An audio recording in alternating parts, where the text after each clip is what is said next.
Good morning. I'm going to be reading Romeo and Juliet, Act 3, Scene 4 and Scene 5. And so this video will basically just finish up Act 3 for you all. So I'm just going to get started just for the sake of time. So again, a reminder, we had Romeo and we had the battle with Tybalt, and unfortunately Tybalt had passed away. Now Tybalt had first killed Mercutio, so we've got a lot going on. Romeo is now banished to Mantua, and he's very distraught and upset about this. So because Romeo is banished and he did kill Juliet's cousin, Tybalt, Romeo was very nervous that Juliet would no longer want to be with him. But she still does. She had the nurse go to Friar Lawrence's cell with a ring to kind of show that she still wants to be with him. And Friar Lawrence tried to at least give him some positives of what he could think about, and says, let's give it time and hopefully we can get you forgiven and then you could be back with Juliet. So now this is kind of where we're at. We are back at the Capulet house, and we'll see kind of how they deal with what's going on. Because again, Lord Capulet lost a family member as well. So enter old Capulet, his wife, and Paris. And again, Paris is trying to marry Juliet. Things have fallen out, sir, so unluckily, that we have had no time to move our daughter. Look you, she loved her kinsman Tybalt dearly, and so did I. Well, we were born to die. 'Tis very late. She'll not come down tonight. I promise you, but for your own company, I would have been abed to an hour ago. So he's basically saying, Lord Capulet to Paris, that things turned out so unlucky with Tybalt, and because of that, they did not have time yet to convince Juliet to marry Paris, and she's already in bed. So Paris goes, These times of woe afford no times to woo. Madam, good night. Commend me to your daughter. And he's like, well, it's a bad time for love right now with this death. And then Lady Capulet is also there, and she says, I will, and know her mind early tomorrow. Tonight she's mewed up by her heaviness. So here Juliet's been very upset and distraught and crying, and they think it's all because of Tybalt. So they think that she just misses her cousin dearly, and she's very upset. We know, however, that she's really upset about what's going on with Romeo, too. Capulet, Sir Paris, I will make a desperate tender of my child's love.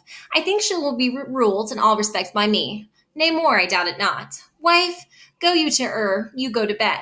Acquaint her here of my son Paris's love, and bid her, mark me, on Wednesday next. But soft, what day is it? So Capulet all of a sudden is like, oh, you know what? I'm going to make you a risky offer. I think that my daughter will be influenced by me. And in all respects, I'm going to tell her you guys should get married. And so then he's telling his wife, before you go to bed, let her know about Paris's love. I think that she'll want to marry him. And then he's even trying to say, what day of the week is it? Trying to figure out, not only is he trying to convince Juliet now that she's going to do this, but he's also trying to do it quickly. Like, what day is it? Can we get a wedding soon? Monday, my lord. Monday, haha. Well, Wednesday's too soon. No, Wednesday's too soon. So a Thursday, let it be. A Thursday, tell her. So basically, he's going back from what he said about wanting to wait 2 more years. And he's saying, he's sad about his nephew passing, Tybalt passing. So he's saying, oh, no, we'll get married in a couple days. She shall be married to this noble earl. Will you be ready? Do you like this haste? We'll keep no great ado, a friend or two. For hark you, Tybalt being slain so late, it may be thought we held him carelessly, being our kinsman if we revel much. Therefore, we'll have some 6 friends, and there an end. But what say you to Thursday? So he's saying that they're going to, do you think this is too quick? It won't be a big wedding, just a friend or two, because we don't want people to think that we're celebrating while Tybalt has just passed away. So about 6 people. Let's just do it on Thursday. So that's not a lot of time, is it? My lord, I would that Thursday were tomorrow. And Paris's response is, yes, I actually wish Thursday was tomorrow. I'm so ready to marry Juliet, basically. Well, get you gone. A Thursday be it then. Go you to Juliet, or you go to bed. Prepare her wife against this wedding day. Farewell, my lord. Light to my chamber, ho. Afore me it was so very late that we may call it early, by and by. Good night. So he's saying, all right, Thursday it is. Wife, go talk to Juliet about her wedding day. It's so late, basically, that it's almost sunrise. And that is the end of this scene. So we're kind of going to have to anticipate how Juliet is going to respond to this. Now, just a reminder too, here we've got Juliet, and it is actually her wedding night, and she should be with Romeo, who climbed up the rope ladder. So let's see what's going on as this is all going on downstairs. And so enter Romeo and Juliet aloft. Will that be gone? It is not yet year nor day. It was the nightingale, not the lark, that pierced the fearful hollow of thy ear. Nightly she sings on yonder pomegranate trees. Believe me, love, it was the nightingale. So this is basically, it's almost time, like the sun is rising, and Romeo has to leave at sunrise. He is banished. He will be put to death if he is caught. And the lark is the bird that kind of shows that it's sunrise, and she's trying to say it's a nightingale and that it is still night because she wants more time with him. It was a lark, the herald of the moon, no nightingale. Look, love, what envious streaks do lace the severing clouds in yonder east. Night candles are burnt out, and John stands tiptoe on the misty mountain tops. I must be gone and live, or stay and day. So he's saying, no, it is actually almost dawn, and I'm going to have to go or I'll be dead. Yond light is not daylight. I know it. It is the meteor that the sun exhales, to be the lee, the night, a torchbearer, and light thee on the way to Mantua. Therefore stay yet. Thou needest not to be gone. Let me be taken. Let me be put to death. I'm content, so that we'll have it. I'll say you yonder is not the morning eyes, 'tis but the pale reflex of Cynthia's brow. Nor that is the lark whose notes do beat the volatile heaven so high above our heads. I've more care to stay than will to go. Come, death, and welcome. Juliet wills it so. How is it, my soul? Let's talk. It is not day. So now he's going, all right, I'll just say then I'll play along with you. All right, it is not day. I'll just stay here. Now I might be put to death, but it's worth it if I get to be with you. It is. His high hence be gone away. It is the lark that sings so out of tune, staining harsh discords and unpleasing sharps. Some say the lark makes sweet division. This does not so, for she divideth us. Some say the lark and low toad changes eyes. Oh, now I would say they've changed voices too, since arm from arm that voice doth us affray, hunting thee hence from hunts up to the day. Oh, now be gone. More light it grows.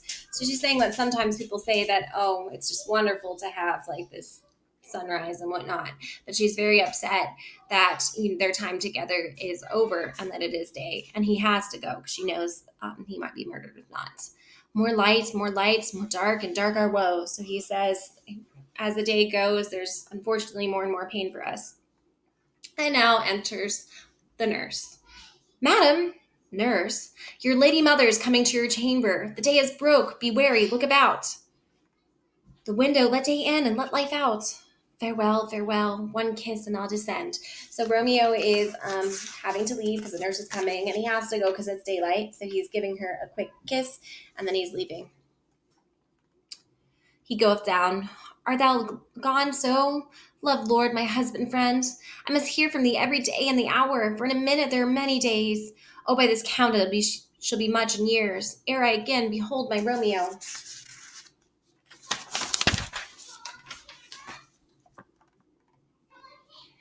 Farewell, I will omit no opportunity that may convey my greetings, love to thee. So he's saying I won't miss any chance to send my love to you. Oh, thinkst thou shall we meet again? I doubt it not. And all those woes shall still serve for sweet discourses in our time to come. So she's asking, do you think that we'll meet again? And he's saying, yeah, I think we will meet again. And someday we'll talk about how we got through these hard times. Oh God, I have an ill divining soul. Methinks I can see thee now that art so low, as one dead in the bottom of the tomb. Either my eyesight fails, or thou lookst pale. So she says, oh, I actually have a soul that's predicting or foreshadowing evil things to happen. So then Romeo responds, and trust me, love, in my eyes, so do you. Dry sorrow drinks our blood. Adieu. And he's saying you might think that you're pale because you think that this is happening, but really you're probably just kind of upset about us parting. Don't give too much thought to anything negative happening, but I do have to go. Goodbye. Oh, fortune, all men call thee fickle. If thou art fickle, what dost thou with him? That is renowned for faith. Be fickle, fortune, for then I hope thou will not keep him long, but send him back. So here she's asking fortune or luck, kind of personifying it and saying, we actually haven't had luck on our side. But since you're fickle, maybe you'll go back and be on our side and help us out so that I can see Romeo again. And now enter Lady Capulet with her news. And you can just think about how Juliet's going to respond to this. Ho, daughter, are you up? Who is it that calls? Is it my lady mother? Is she not down so late or up so early? What unaccustomed cause procures her hither? So she's saying, like, did you stay up all night? Or why are you so early? This is unusual for you. Why, hey now, Juliet. And so then she's asking her what's going on. So Juliet responds, Madam, I'm not well. Evermore weeping for your cousin's death? Wilt thou wash him free from his grave with tears? And if thou couldst, thou could not make him live. Therefore have done. Some grief shows much of love, but much of grief shows still more want of wit. So she's saying you can only cry so much for your cousin, because that's what she thinks Juliet's upset about. And, yes, showing some grief shows your love, but if you are showing as much grief as you are showing, it's almost going to make you look stupid, which is not kind of insensitive of the mother, in my opinion, but that's just me. Yet let me weep for such a feeling lost. So she says, well, let me keep crying for something that's lost. So shall you feel the loss, but not the friend which you weep for? Feelings for the loss I cannot choose, but ever weep for the friend. Well, girl, thou weepst not so much for his death, and that for the villain that lives which slaughtered him. What villain, madam?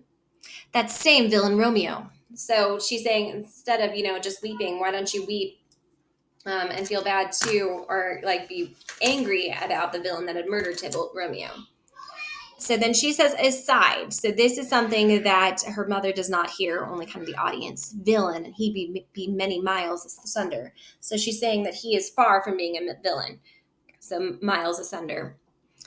So that's what she says, like, to the audience. Her mother doesn't hear it. This is what she says to her mother. God pardon him, I do with all my heart, and yet no man like he does grieve my heart. So you're going to notice here that Juliet's going to start talking about Romeo. So pay attention to the double meaning and Juliet's words as she kind of talks about Romeo here. So she says, God pardon him, I do with all my heart, and yet no man like he doth grieve my heart. And so she says that may God forgive him because I do, and no man like him grieves my heart. So maybe it seems like to Lady Capulet, she's saying like, oh, because of what he did, it makes me sad. But really what Juliet's saying, and kind of her double meaning here, is that, she loves him so much that he's the one that's most on her heart. And so Lady Capulet only sees the one meaning, and she goes, that's because the traitor murderer lives. So then Juliet responds, Aye, madam, from the reach of my hands will none, that I might venge my cousin's death. Well, I have vengeance for it, fear thou not. Thou weep no more. I'll send to one in Mantua, where that some banished runagate doth live. She'll give him an unaccustomed dream, and there he shall soon keep Tybalt company, and then I hope that will be satisfied. So she goes, that's okay. Something will happen. I will send a man to Mantua to poison him. So then Juliet is still going to respond and pay attention to her double meaning here. So she says, indeed, I shall never be satisfied with Romeo till I behold him dead. So slow down here. So first, really what she's saying is, indeed, I'll never be satisfied with Romeo until I behold him. So I'll never be satisfied until I see him again. But as she goes, if not, I feel dead. But the meaning that she is saying to her mother is, indeed, I shall never be satisfied with Romeo till I behold him murdered. And so it's kind of a double meaning here, and you'll keep looking at that. Is my poor heart so for a kinsman vex? Madam, if you could find out but a man to bear poison, I would temper it, that Romeo should, upon recipient thereof, soon sleep in quiet. Oh, how my heart abhors to hear him named, and cannot come to him. To wreck the love I bore my cousin, upon his body thou hast slaughtered him. So again, really, it might make it sound like she's like so upset because he killed her cousin, but really, she's almost acting like she wants to be the one to go there to deliver that. But really, she would love to see him because he is the name on her heart that causes her so much grief, because really she can't be with him. So then Lady Capulet says, find thou thy means, and I'll find such a man. But now I'll tell thee joyful tidings, girl. And joy comes well in such a needy time. What are they, I beseech your ladyship? So she says she has good news. Well, thou has a careful father, childs, on who to put thee from thy heaviness, has sorted out a sudden day of joy, thou that expects nor looked not for. So she said, well, we actually have something that's joyful for you during this heavy time. Madam, it is a happy time. What day is that? Marry, my child, early next Thursday morn. The gallant, young, and noble gentleman, the county Paris at St. Peter's Church, She'll happily make thee there a joyful bride. So she's giving her the news that she's going to get married. Now by St. Peter's church, and Peter too, he shall not make me there a joyful bride. I wonder at this haste that I must wed, ere he that should be husband comes to woo. I pray you that you tell my lord and father, madam, I will not marry yet, and when I do, I swear it shall be Romeo, whom you know I hate, rather than Paris. These are news indeed. So she's saying, how can I be a joyful bride? We haven't even dated yet. Isn't this kind of a little quick? And then she says, tell my father that I don't marry. And if at this rate, I'd rather marry Romeo than Paris. Now, on one side, really, we know that she would rather marry Romeo than Paris. To her mom, though, it probably sounds like I'd rather just be married to someone absolutely horrible than to be married to Paris. Okay, so then let's see what continues to happen. So here comes her father. Tell him so yourself. So she's making it sound like she would rather just marry no one, or, kind of the least likely person that you would think, the person that married, that killed Tybalt. So now Lady Capulet's going, okay, go ahead and tell your father what you think of this. So here comes your father. Tell him so yourself and see how you will take it in your hands. So enter Capulet, Lord Capulet, and the nurse. When the sun sets the earth does drizzle dew, but it's a sunset for my brother's son. It rains downright. How now? I can do it, girl. What shall in tears? So he's still obviously feeling bad about Tybalt, but he's saying, what's going on, girl? Evermore showering, and one little body, thou counterfeits a bark, a sea, a wind. For still thy eyes, which I may call the sea, do ebb and flow with tears. The bark thy body is, sailing in the salt flood. The winds thy sighs, who ranging with thy tears, and they with them, without a sullen calm will overset. Thy tempest-tossed body, how now, wife? Have you delivered to our decree? So he's going, oh, what a little body. You've just been crying all these tears. And all you've been doing is nonstop crying. I hope that you calm down. And then he's asking his wife, did you deliver the news? Aye, sir, but she will none. She gives thanks. I would the fool were married to her grave. So she's saying, yeah, I gave the news, but she just says, no, thank you. She's very foolish. I wish she would just be dead, basically, which is very intense. Soft, take me with you. Take me with you, wife. How? Will she none? Does she not give us thanks? Is she not proud? Does she not count her blessed? Unworthy is she that we have wrought. So worthy a gentleman to be her bride? So he's kind of just shocked, like, I don't understand. How dare she not want to... Sorry, guys. Happy's barking. Happy, stop. Working from home, right? So he's saying, how dare she not want to be a bride? Here we found a worthy person for her, and she doesn't want to be with him. Not proud you have, but thankful that you have. Proud can I never be of what I hate, but thankful even for hate that has meant love. So she's saying, I cannot be proud. I can never be proud of this match that you have for me. How chopped logic? What is this? Proud, and I thank you, and I thank you not, and yet not proud. Mistress minion you. Thank me no thankings, nor proud me no prouds, but feddle your fine joints against Thursday next, to go with Harris to St. Peter's Church. So he's saying, you spoiled little girl. What is all this about being proud and thank you and whatnot? You are going to go to that church on Thursday, or I'll drag thee on a hurdle thither. Out your green sickness carrion, out your baggage, you towel face. So he says, basically, you disgust me. Fie, why are you mad? Good father, I beseech you on my knees, have here patience but to speak a word. She's saying, listen to me, please. Hang thee, young baggage, disobedient wretch. I tell thee, get thee to church a Thursday, or never ever look me in thy face. Speak not, reply not, do not answer me. My fingers itch. Wife, we scarce thought blessed that God has lent us this only child. But now I see that this is one too much, and that we have a curse in having her out on her hideling. So he's now even getting to the point where he's so upset that she's not taking this offer, that he's even saying, like, we only had one child and we thought it was such a blessing to have Juliet. And now he's saying, it's a curse to even have her. And I wish we didn't even have her, which is awful. So the nurse says, God in heaven bless her. So the nurse is trying to stick up for her. You are to blame, my lord, to rate her so. And why, my lazy wisdom? Hold your tongue, good prudence. Smather with your gossips, go. And he's basically saying, are you really think you're that smart and wise? Why would I listen to you? Leave. I speak no treason. Oh God, I got him. And so he's saying, for goodness sake, May not no one speak?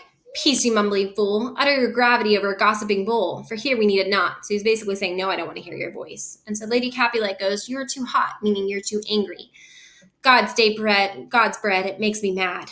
Day, night, hour, tide, time, work, play, alone in company, still my care hath been. To have her matched, and may have now provided a gentleman of noble parentage, a fair Demesis, youthful, nobly trained, stuffed, as they say, with honorable parts, proportion as one's thought would wish a man, and then to have a retching, pooling fool, a whining mammon, and her fortunes tender, to answer, I'll not wed, I cannot love, I'm too young, I pray you pardon me. But you will not wed, I pardon you. Graze where you will not be with me. Look to it and think on it, and I do not use to jest. Thursday is near, lay hand on heart advise. And you be mine, I'll give you to my friend. And you not be? Hang, beg, starve, die in the streets, for by my soul I never acknowledge thee. So here he's saying that he has worked day and night and all this time to find her a good husband, someone that is fair and honest and handsome, and she should be thankful, and she's not. And so then he's down here kind of mocking, like, I'm not wed, I cannot love. And he's just outraged. And so basically he's saying, I'm not joking about what I'm going to say next. If you're mine and you're my daughter, then you are going to get married on Thursday, and I'm going to marry you to my friend Paris. If you are not mine, and you're not going to do this, then you could beg, hang, starve, go on the streets, but I'm basically disowning you, which is awful. And think of just the issues that Juliet's going to have. So, for my soul, I'll never acknowledge thee. Now, what is mine shall never do thee good. Trust to it, bethink. I'll not be Zeus, not be forsworn. He's saying, think seriously, because I'm not joking. Is there no pity sitting in the clouds that sees in the bottom of my grief? Oh, sweet my mother, cast me not away. Delay this marriage for a month, a week. Or if you do not, make the bridal bed, and what dim monument where Tybalt lies. So she's then asking and pleading her mother, like, please do something, because if you don't, just even delay or something, then you're going to find me dead as well, just like Tybalt. Talk not to me, for I've not spake a word. Do as thou wilt, for I'm done with thee. So she's saying, I don't care what you do. I'm not paying attention to you anymore.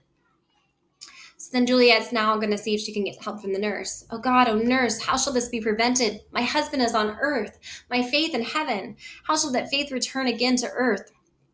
Unless that husband send it to me from heaven. By leaving earth, comfort me, counsel me. Alack, that heaven should practice stratagems upon so soft a subject as myself. What sayest thou? Has that not a word of joy? Some comfort, nurse. So she's going like, what should I do? I do have a marriage. God knows I'm married. I can't marry again. I'm with Romeo.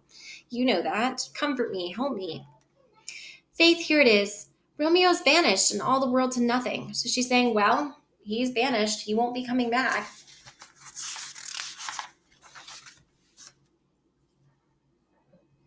There he dares not come back to challenge you, or if he do, a need must not be by stealth. Then since it's the case so stands as it does now, I think it's best you married with the county. Oh, he's a lovely gentleman. So she's saying, well, Romeo's not going to be back. He couldn't challenge and say that you're married. So marry Paris. Oh, he's a lovely gentleman. Romeo's a disclout to him. An eagle, madam, hath not so green, so quick, so fair an eye as pair hath. Be sure my very heart.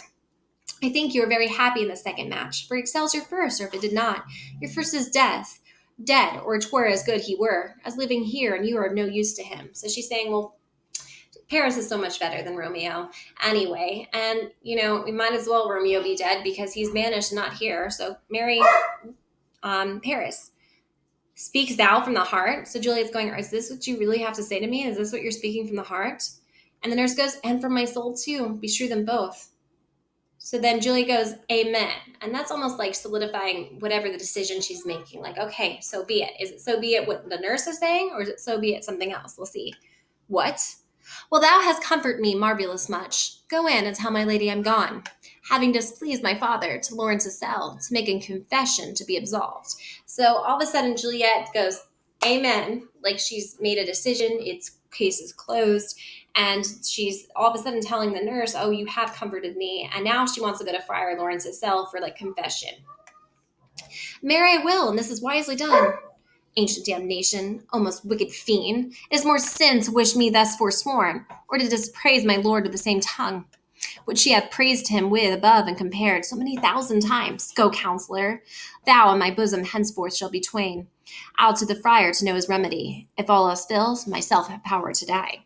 So then when the nurse leaves, she actually is calling the nurse like a old wicked devil, and is so thinks it's such a sin and so awful that the nurse A would talk so badly about her husband, Juliet's husband, and then B, that she would even declare that Juliet should remarry when she is already married to Romeo.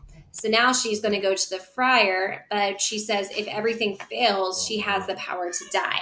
And that's what kind of leaves us the end of Act 3 until we get to Act 4. And so things will again keep getting interesting. All right, hang in there, guys. We're almost done with assignments. Please feel free to email me if you have any questions. I miss you all. We're almost at the end of the year. Thanks for all of your hard work.